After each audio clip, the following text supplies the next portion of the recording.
Assalamualaikum warahmatullahi wabarakatuh. Baiklah, di video kali ini saya akan menjelaskan tentang karakteristik perkembangan anak usia dini. Yang pertama, anak bersifat egosentris. Ia melihat dunia dari sudut pandang dan kepentingannya sendiri. Hal itu bisa diamati ketika anak saling berebut mainan atau menangis ketika menginginkan sesuatu namun tidak didapatkan atau tidak dipenuhi oleh orang tuanya. Yang kedua, anak memiliki rasa ingin tahu. Anak berpandangan bahwa dunia ini dipenuhi hal-hal yang menarik dan menakjubkan. Hal ini mendorong rasa ingin tahu yang tinggi. Rasa ingin tahu anak sangat bervariasi, tergantung apa yang menarik perhatian anak tersebut. Dan yang ketiga, anak bersifat unik. Anak memiliki keunikan sendiri seperti dalam gaya belajar, minat, dan latar belakang keluarganya. Yang keempat, anak memiliki imajinasi dan fantasi. Anak memiliki dunia sendiri berbeda dengan orang di atas usianya. Mereka tertarik dengan hal-hal yang bersifat imajinatif. Imajinasi anak tersebut. Yang kelima, anak memiliki daya konsentrasi pendek. Pada umumnya, anak sulit untuk berkonsentrasi pada suatu kegiatan dalam jangka waktu yang lama. Ia selalu cepat mengalihkan perhatian pada kegiatan lain, kecuali memang kegiatan tersebut selain menyenangkan juga bervariasi dan tidak membosankan baginya. Ada juga karakteristik kemampuan bahasa anak usia dini. Yang pertama, anak usia 4 tahun, yaitu mampu menunjukkan dirinya dengan kata ganti saya. Kemampuan bahasa berkembang cepat, menguasai fonem dan sintaksis bahasa yang digunakan, menunjukkan pemahaman tentang sesuatu yang dilihat atau didengarnya, mampu mengungkapkan keinginan dengan kalimat sederhana, mampu memahami gambar dan mengungkapkan dengan kata. Yang kedua, anak usia 5-6 tahun, yaitu dapat mengucapkan lebih dari 2.500 kata. Lingkup kosa kata yang dikuasai cukup luas. Mampu mendengar dengan baik, dapat diajak berinteraksi atau bercakap-cakap. Misalnya ada sebuah pertanyaan. Yang pertama, apa saja keterampilan psikis yang diperlukan dalam permainan anak usia dini? Yaitu permainan yang dimaksud bukan sebagai permainan semata. Dalam dunia PAUD, melakukan permainan harus bisa menstimulasi minat belajar anak. Banyak jenis permainan seperti permainan khusus mengembangkan keterampilan motorik kasar dan motorik halus. Ada juga keterampilan bisa diberikan pada anak PAUD adalah keterampilan melukis, menggambar, memainkan permainan edukatif, menyanyi, menari, dan mengenali kemampuan terbesar anak tersebut. Dan misalnya pertanyaan yang kedua,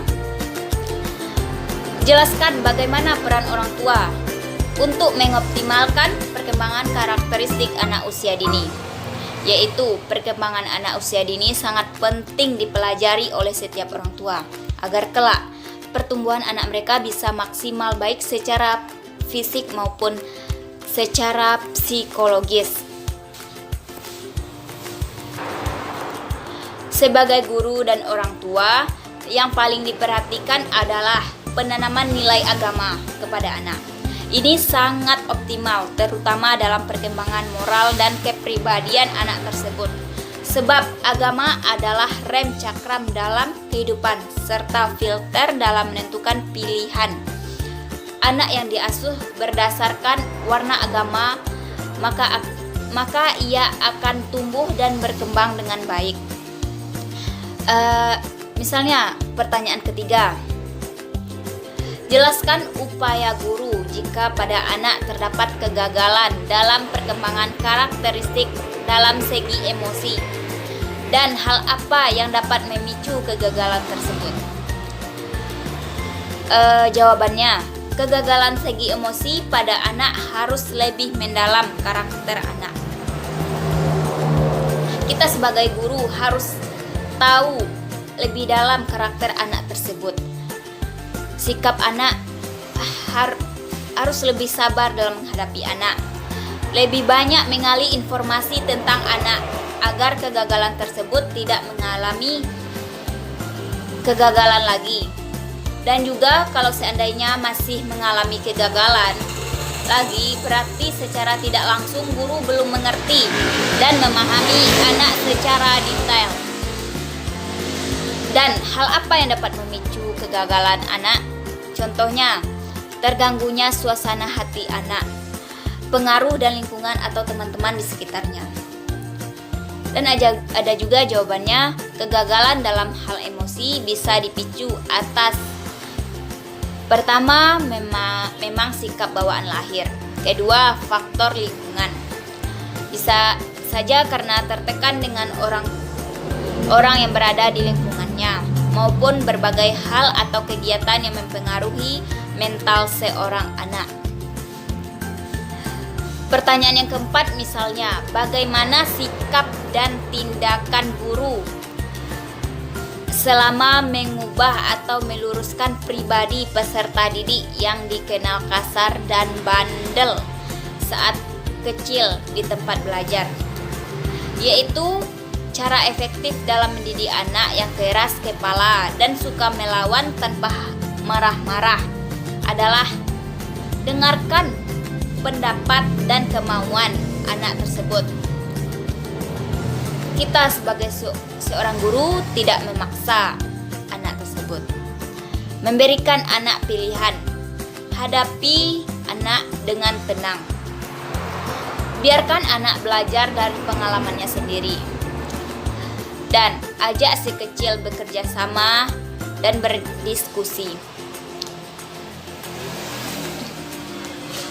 Ada juga jawaban yang lain, cara efektif dalam mendidik anak yang keras kepala, yaitu beri sedikit kelonggaran. Dan kita sebagai guru harus dekat dengan anak tersebut. Misalnya pertanyaan yang kelima, jelaskan bagaimana agama mempengaruhi perkembangan anak. Yaitu, di zaman sekarang ini, pendidikan agama sangat perlu untuk diberikan pada anak usia dini. Mengingat begitu, rendahnya moral bangsa pada saat ini karena tergeser oleh budaya-budaya yang masuk di negara kita. Belum lagi, pengaruh lingkungan yang sangat tidak mendidik karena kurangnya pendidikan ilmu agama yang didapat. Agama memang memiliki pengaruh besar terhadap peningkatan penyesuaian psikologis dan kompetensi sosial anak-anak usia dini dan usia sekolah dasar. Selain itu, solidaritas agama turut mempengaruhi komunikasi antar orang tua dan anak. Bartkowski mengatakan ada banyak cara untuk mencapai keterampilan sosial yang menyeluruh, tetapi agama satu-satunya cara untuk mendapatkannya secara optimal.